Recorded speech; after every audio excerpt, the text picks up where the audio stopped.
जय श्री कृष्णा। राधे राधे दोस्तों। आज जो मैं घटना आप लोगों के साथ शेयर करने वाली हूँ उसे सुनकर आपको बहुत दुख होगा, आपकी आंखों में आंसू आ जाएंगे।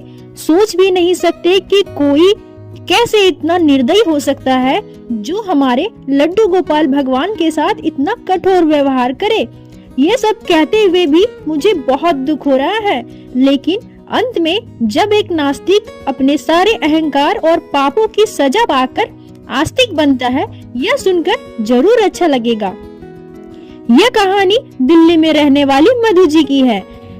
मधु जी कहती हैं कि शादी से पहले मैंने अपने मायके में कभी पूजा पाठ नहीं किया। घर में मैं अपने मम्मी को पूजा पाठ करते हुए देखती थी, लेकिन जब मेरी शादी हुई और मैं ससुराल गई तो मैंने ससुराल में भी वही माहौल देखा। मेरी सासू माँ भी पूजा पाठ किया करती थी। एक बार मैं अपने पति के साथ मनाली घूमने जा रही थी। जिस ट्रेन में हम लोग सफर कर रहे थे उसी ट्रेन की सेम बोगी में एक परिवार भी सफर कर रहा था, जिनके पास एक बहुत ही प्यारे से लड्डू गोपाल थे। वे लोग लड्डू गोपाल से बहुत ही प्यार कर रहे थे, उनकी बहुत केयर कर रहे थे, बहुत ही प्यार से उनकी सेवा कर रहे थे। उनके पास एक छोटा सा बच्चा था जो लड्डू गोपाल से लाड लड़ा रहा था। मुझे ये सब देखकर बहुत अच्छा लगा। मुझे भी मन में इच्छा हुई कि मैं भी लड्डू गोपाल की सेवा करूंगी। जब हम बाहर से घूमकर आए, उसके कुछ दिनों के बाद जन्माष्टमी का त्योहार था। जन्माष्टमी के 2-3 दिन पहले मैं अपने मायके गई हुई थी। मैं अपने भाभी के साथ मार्केट गई। वहाँ मुझे मन हुआ कि क्यों ना मैं लड्डू गोपाल खरीदकर अपने साथ अपने ससुराल ले जाऊं। मैंने किसी से बिना कुछ पूछे मार्केट से लड्डू गोपाल खरीद लिया और अपने ससुराल ले गई। मेरे पति और मैं दिल्ली में रहते थे, मेरे सास ससुर बिहार में, क्योंकि मेरे पति का जॉब दिल्ली में था।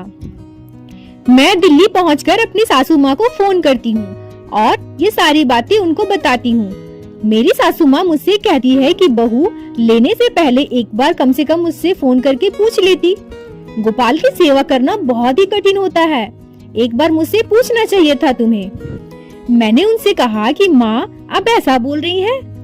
आप भी तो भगवान की इतनी बड़ी सेवक है, आप भी श्री कृष्ण की पूजा करती हैं। मेरे मन में इच्छा थी लड्डू गोपाल की सेवा करूं, इसलिए मैं लड्डू गोपाल को ले आई।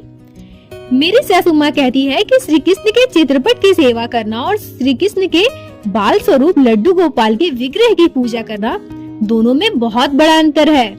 चित्रपट की सेवा में अगर थोड़ी बहुत गलतियाँ हो तो चल जाती है, परंतु जब हम लड्डू गोपाल को अपने घर में विराजित करते हैं तो हमें उनकी सेवा बिल्कुल एक छोटे बच्चे की तरह करनी होती है।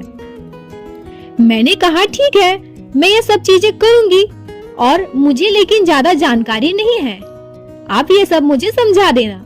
मेरी सासू माँ कहती है कि कोई बात नहीं, मैं तुम्हें सारा नियम बता दूंगी।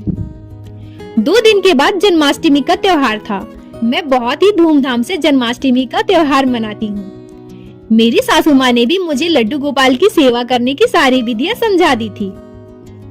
मैं बहुत ही मन से लड्डू गोपाल की सेवा करना शुरू कर देती हूँ, परंतु कहीं न कहीं मेरे पति को ये सब पसंद नहीं था। वो मुझसे कहते हैं कि क्या तुम हमेशा लड्डू गोपाल किया करती हो? सुबह उठकर लड्डू गोपाल को स्नान करवाना, पूजा करवाना, उन्हें भोग लगाना, तुम यही सब करोगी तो लाइफ में आगे कैसे बढ़ोगी? तुमने कभी सोचा है ये सब तो हमेशा लगा रहेगा? तुम यही सब करके अपनी जीवन बिताना चाहती हो क्या? और भी बहुत सारी चीजें हैं लाइफ में करने को। मधु जी आगे कहती हैं कि यह सब रोज रोज सुनकर मुझे भी अच्छा नहीं लगने लगा। कहीं न कहीं ये सब बातें मेरे मन में भी आ गई कि मेरे पति सही कह रहे हैं। सुबह से शाम तक लड्डू गोपाल की कितनी सारी चीजें मुझे करनी पड़ती है। मैं अगर यही सब करती रही तो बाकी का काम क्या करूंगी?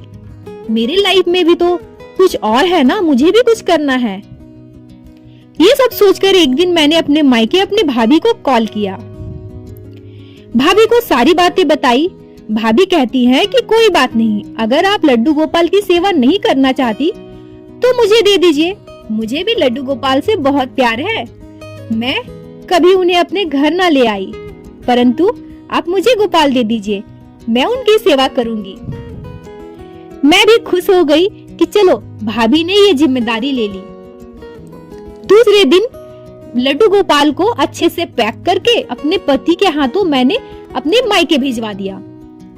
पति को कुछ काम था, इसलिए वो भाभी के हाथ लड्डू गोपाल देकर वापस ऑफिस चले गए। लेकिन उनके आने के बाद मेरे मम्मी पापा बहुत गुस्सा हुए। मेरे पापा मेरे भाभी से ही लड़ने लगे और मेरी माँ भाभी से कहती है कि किससे पूछकर तूने लड्डू गोपाल को लिया है। भाभी कहती है कि माँ, मधु इनकी सेवा नहीं करना चाहती, मुझे कॉल किया था, लड्डू गोपाल की सेवा मैं कर लूंगी और मुझे हमेशा से ही लड्डू गोपाल की सेवा करने की बहुत इच्छा थी, परंतु कभी ऐसा संयोग ना बना कि मैं लड्डू गोपाल को अपने घर लेके आऊं। जब मैं मायके में थी तब भी मुझसे नहीं हुआ और अब मैं ससुराल आई तो ये सौभाग्य मुझे नहीं मिला। परंतु आज जब मधु ने मुझे कॉल किया और वो बोल रही कि मैं सेवा नहीं कर सकती, तो मैंने सोचा मैं ही लड्डू गोपाल की सेवा ले लूं। परंतु मेरी माँ गुस्सा होकर कहती है कि ये झूठा मूठा का झमेला मेरे घर नहीं चलेगा, मैं तुम्हें लड्डू गोपाल की सेवा करने नहीं दूंगी। मधु जी की भाभी कहती है कि माँ, आप ऐसा क्यों कह रही हैं? आप भी तो भगवान की सेवा करती हैं, आप भी तो श्री कृष्ण की सेवा करती हैं। लड्डू गोपाल तो प्यारे से छोटे से बच्चे हैं, कोई मूर्ति नहीं है, आप ऐसा मत कहिए। मैं इनकी सेवा करूंगी, आपको कुछ भी करने की जरूरत नहीं है।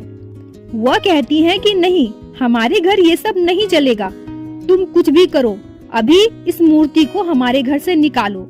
बहुत अच्छा हुआ जो मधु ने सही समय पर निर्णय बदल लिया।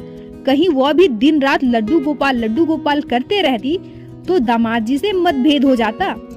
इतने में पिताजी कहते हैं कि झूठ मूठ का झमेला क्यों लेना, हमारे घर में ये सब नहीं चलेगा, अपने लड्डू गोपाल को कहीं और ले जाओ। मधु जी की भाभी बार बार आग्रह करती है कि मम्मी पापा, मुझे इन्हें मंदिर में स्थापित करने दीजिए, ये छोटे से बच्चे हैं, सुबह से आए हुए हैं हमारे घर, अभी इन्होंने कुछ खाया भी नहीं है, कृपया करके मुझे मंदिर में स्थापित करने दीजिए।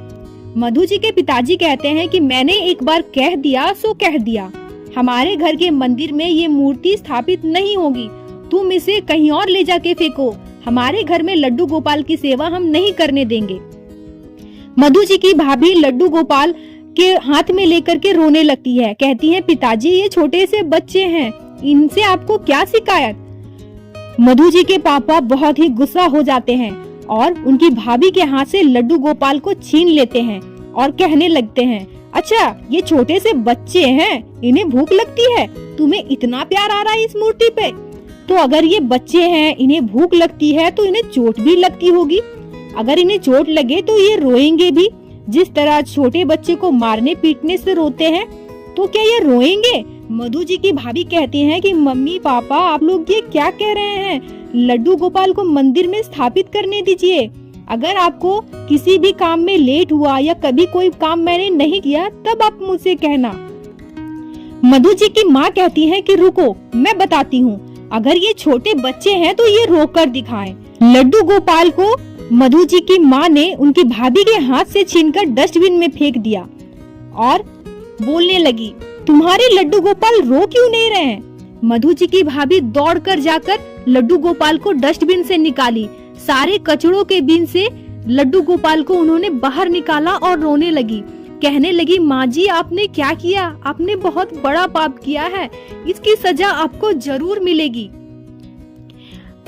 मुझे मंदिर में स्थापित करने दीजिए, ऐसा मत कीजिए, आपने बहुत बड़ी गलती कर दी। इतने में उनके पापा ने उनके हाथ से लड्डू गोपाल को छीन लिया और उनके ससुर जी लड्डू गोपाल की मूर्ति को पत्थर से घिसने लगे और कहने लगे, अगर इसमें प्राण है तो ये रोता क्यों नहीं है, देखो मैं तो इसे घिस रहा हूँ, ये रो क्यों नहीं रहा। और उनमें हाथ से मारने लगे, उनको चोट देने लगे। लड्डू गोपाल को इतना चोट खाते देख उनकी भाभी से रहा नहीं गया, वो दौड़कर जाकर लड्डू गोपाल को अपने ससुर के हाथ से छीनती है और कहती है कि आप लोगों ने आज जो पाप किया है उसकी सजा आपको मिलकर रहेगी, आप लोगों ने बहुत बुरा किया। लड्डू गोपाल साक्षात भगवान हैं, ये छोटे बच्चे हमारे लिए हैं, लेकिन ये हैं तो भगवान ही, आप इतने कठोर कैसे हो सकते हैं। इतना कहकर रोते हुए वो मंदिर में चली गई और लड्डू गोपाल को मंदिर में स्थापित करके सेवा करने लगी। ये सब बात वो शाम कर कॉल करके मधु जी को बताई। मधु जी का मन भी बहुत उदास हो गया, कहीं न कहीं उन्हें लगने लगा कि लड्डू गोपाल को तो मैं लेकर आई थी, मैंने भाभी को यही सोच कर दिया था कि भाभी उनकी अच्छे से सेवा करेंगी, परंतु मेरे माता पिता ने लड्डू गोपाल के साथ इतना बुरा किया। और उसी रात घटी एक अविश्वसनीय घटना। अचानक से मधु जी के पति की तबीयत खराब हो गई। इतनी ज्यादा तबीयत खराब हुई कि वो ना चल पा रहे, ना ही बैठ पा रहे, ना ही सो पा रहे। वो कहते हैं, मधु, ओ मधु, मुझे बचा लो, मेरे पूरे शरीर में दर्द हो रहा है, मैं बैठ भी नहीं पा रहा, लेट भी नहीं पा रहा, मुझे बहुत दर्द हो रहा, मेरा पूरा शरीर जैसे टूट रहा हो, मधु मुझे बचा लो। मधु जी अपने पड़ोसी को फोन करती है और पड़ोसियों के साथ मिलकर उन्हें हॉस्पिटल में एडमिट करती हैं और अपने ससुराल बिहार में कॉल कर देती हैं। उनकी सास भी वहां पहुंच जाती है, परंतु उनके पति के स्वास्थ्य में कोई भी सुधार नहीं हो रहा था।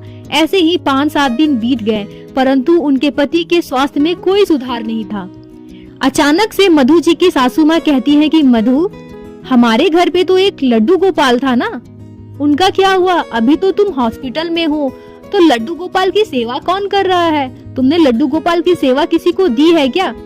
तब मधु जी सारी बात अपने सासू माँ को बताती है कि कैसे उसने अपने लड्डू गोपाल को भाभी को दिया था और भाभी से छीन करके उसके मम्मी पापा ने क्या क्या कांड किया है, लड्डू गोपाल को कितनी यातनाएं दी हैं। मधु जी की सास ये सब सुनकर सन्न हो जाती हैं। वो कहती हैं कि मधु, जब तुम लड्डू गोपाल को अपने साथ अपने घर लेके आई थी तब भी तुमने नहीं पूछा था, और आज तुम उन्हें घर से बाहर निकाल दी, अपने मायके दे आई, और मायके में लड्डू गोपाल के साथ इतना बुरा व्यवहार तुम्हारे माता पिता ने किया। ये सब पापों की सजा मेरे बेटे को मिल रही है। लड्डू गोपाल को इतना दर्द दिया गया, इसीलिए वो दर्द मेरा बेटा भुगत रहा है। तुम अभी अपने मायके जाओ और लड्डू गोपाल को वहाँ से लेकर के आओ और घर के मंदिर में स्थापना करके सेवा करो जैसे किया करती थी। मधु जी अपने सासू माँ की बात मानते हुए अपने मायके से लड्डू गोपाल को ले आती है। वो देखती है कि लड्डू गोपाल के शरीर में जैसे चोट के निशान हो, जगह जगह पे निशान थे। मधु जी बहुत रोती हैं और उनके पूरे शरीर में चंदन का लेप लगाना शुरू करती है।